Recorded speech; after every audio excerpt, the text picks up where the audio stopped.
salamat, Attorney Mai.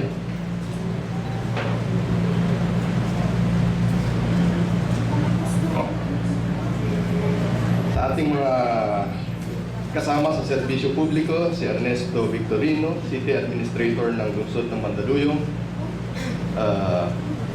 mga galing sa National Housing Authority, Cooperative Development Authority, mga opisyal at kawani ng Manila Water, mga kasamahan ko sa Manila Water MWSS Regulatory Office, at higit sa lahat, mga kinatawan ng people's organizations, kooperatiba, water tenders, at syempre mga customers. Isang magandang umaga po sa kanilang lahat. Maraming salamat po sa pagdalo sa public dialogue nito. Ito po ay isa sa serye ng public dialogue na ginagawa ng Customer Service Regulation sa pangunguna ni Attorney Vince Pao upang maipahayag sa lahat ang mga panuntunan patungkol sa patubig. Ito po ay tinatawag nating public dialogue.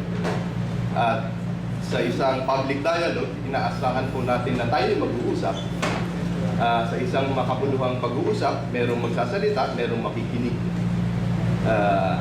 Kaya lang, kadalasan sa mga pag-uusap, ang lumalabas ay mga problema. Ngunit, sa kabila ng problema, dapat meron pong lumalabas din na solusyon. Inaasahan po natin, hindi lamang mga issue na kinakaharap ng mga customers, public vendors, o kooperatiba, ang lalabas. Kung meron po kayong maibabahagi na magandang solusyon na inyong nagawa sa inyong kasamahan, maaari rin po itong ipabahagi sa pagpupulong na ito.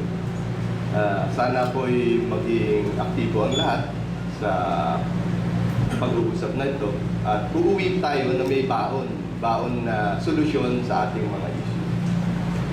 Muli po, isang magandang umaga sa lahat at naway maging productive ang meeting.